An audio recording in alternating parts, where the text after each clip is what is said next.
I wonder if I can sue a movie for its title, because there's absolutely nothing fantastic about the new Fantastic Four movie.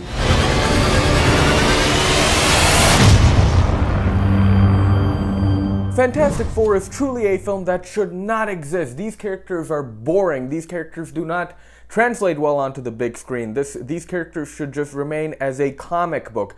The main character of this film is a nerd who develops useless powers. Super stretchiness should not be in a movie because it is not entertaining to look at a man who has stretchiness. Kate Mara, who plays Susan Storm, his partner, gets the powers of invisibility and force fields. Kate Mara, I wish you were invisible because you deliver one of the worst performances in the movie. You are absolutely robotic. It's a terrible performance.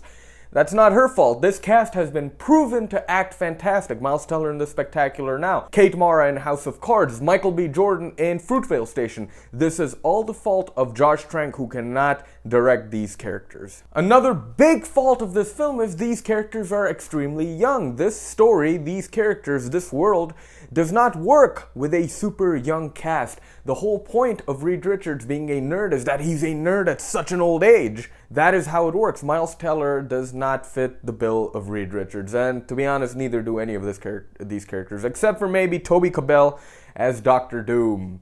And speaking of Dr. Doom, I would have been okay if they changed his name to Victor Domashev, which Josh Trank actually wanted, because I'm sorry, you need to do something. I cannot take a character seriously when his last name is Von Doom. Of course he's the bad guy. There's no suspense. Now, if there's any more bad stuff to be said, and believe me that there is, the film's editing and the script are absolutely awful. It is so painfully obvious that the film had tons and tons of reshoots. So, because we never get to see the whole unit in one shot together. Rarely we get to see them together. The editing team had no choice but to cut together 2 or 3 completely different performances in order to match emotionally. No one wants to see an origin story. We've seen Fantastic Four once before in 2005. No one's gonna forget their origins, and plus these origins are absolutely boring.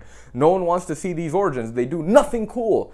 So it should have started at the first hour mark with Reed Richards on the run from the government.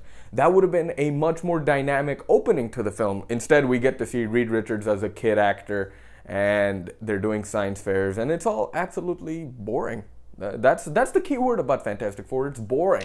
And another thing is, we don't get to see them train. Training is usually a cool part of any superhero film. It's funny, it offers the growth, but we get to see none of that. They just show us a black title which says 1 year later, and all of a sudden these guys are perfectionists at their craft.